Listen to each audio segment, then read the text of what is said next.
Ketika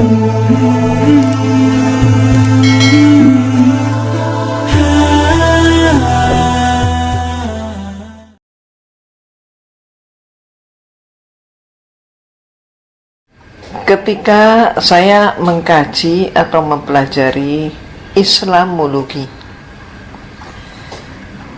tujuannya adalah penyajian tersebut untuk menyimpulkan bahwa ternyata yang terbaik adalah Katolik.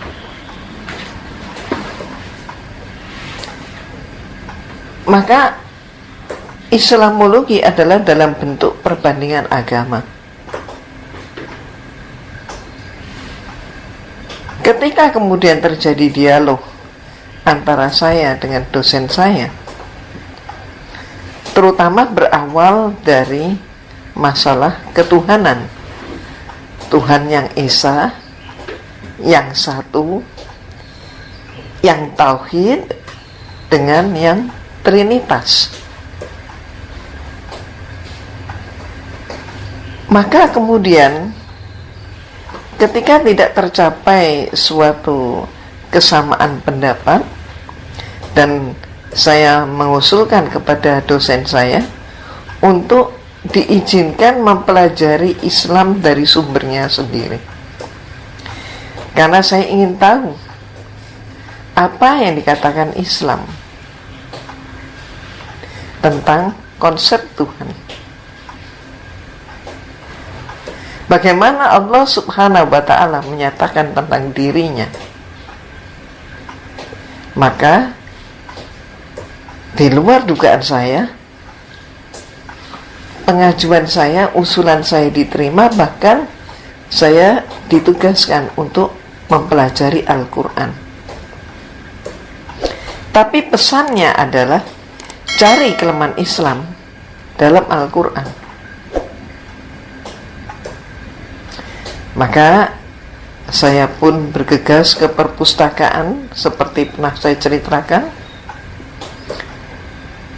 Saya bawa pulang Al-Quran, tapi karena saya tidak tahu cara membuka Al-Quran seperti apa, dan ketika saya amati bentuk hurufnya, saya pun bingung.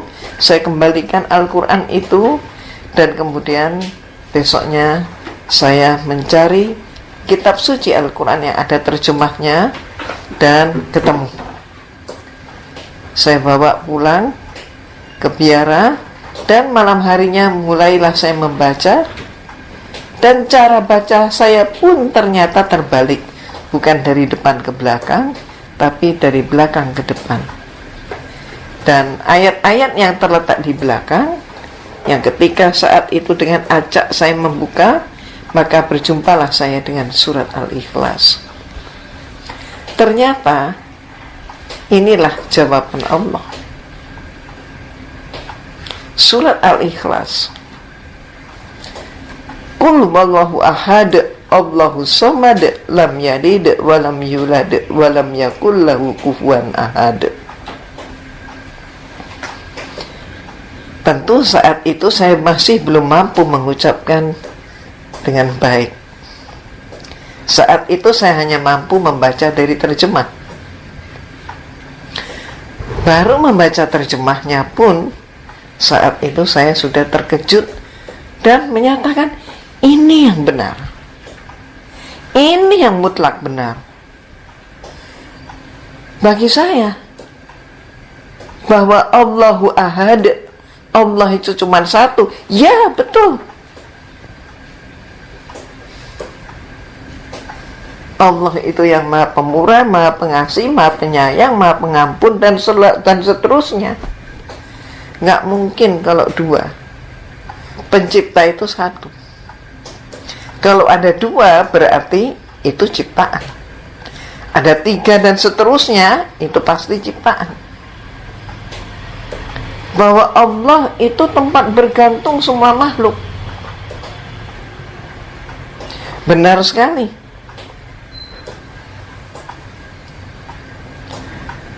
Bahwa Allah itu tidak mempunyai sejarah. Tidak artinya tidak terikat oleh waktu, tidak berawal, tidak berakhir. Allah itu mandiri. Allah tempat bergantung semua makhluk, dan dia tidak bergantung pada apapun. Dia yang menciptakan langit, bumi, dan seluruhnya ini. Dan dia tidak perlu bantuan siapa-siapapun, tidak perlu bermitra dengan apapun. Ini konsep yang sempurna. Dengan memakai banyak pengandaian, mereka menyatakan bahwa Tuhan itu ibaratnya sebuah segitiga. Segitiganya satu, tapi sisinya ada tiga. Maka Tuhan itu satu, tapi pribadi Tuhan ada tiga, yaitu Tuhan Bapa, Tuhan Putra, dan Tuhan Roh Kudus. Maka saya jawab, bagaimana kalau kemudian dengan kemajuan ilmu pengetahuan dan teknologi, kemudian kita lihat saja segi empat. Segi empat berarti, mohon maaf, sudutnya ada empat, sisinya ada empat. Apakah boleh disimpulkan bahwa Tuhan itu empat pribadi? Berarti ada penambahan. Oh, nggak boleh jawabnya. Kenapa tidak boleh? Ini dogma. Itu jawabnya. Nah, mohon maaf, kadang juga ada yang mengandaikan Tuhan itu diumpamakan seperti telur. Telur itu ada kulitnya, ada putihnya, ada kuningnya. Jadi telur itu pasti 3 unsur. Maka kalau sampai 2 saja nggak mungkin, 1 saja nggak mungkin menjadi telur. Jadi telur itu pasti ada kulit, ada putihnya, ada kuningnya. Maka saya menyatakan juga jawaban saya kepada dosen saya, Pater, telur itu mengalami penyusutan. Apakah mungkin Tuhan itu juga susut kalau diumpamakan seperti telur? Tidak mungkin. Berarti tidak bisa pengandaian itu dipakai. Ada lagi yang mengatakan seperti rokok. Rokok itu ada filternya, kemudian ada cengkehnya, ada tembakaunya. 3 unsur katanya. Saya katakan, rokok cerutu ternyata hanya bungkusnya, dan kemudian hanya dengan tembakaunya, dan macam-macam. Ternyata tidak pas juga pengandaian itu.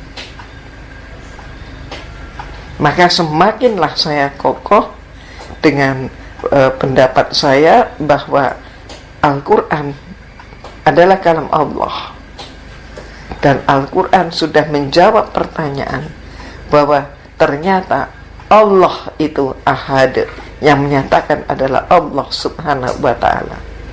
Allah menyatakan dirinya bahwa dia adalah ahad. Dia adalah satu-satunya pengelola langit dan bumi, pencipta langit dan bumi, pengurus langit dan bumi, dan semua yang menghidupkan maupun yang mematikan. Intinya, dosen saya ingin menyimpulkan bahwa Kristen, khususnya Katolik, adalah yang terbenar. Tapi ternyata hasilnya saya justru meragukan. Dan saya mendapatkan bahwa ternyata konsep tauhid, konsep Tuhan, konsep tauhid di dalam Islam itulah yang benar. Allahu Akbar.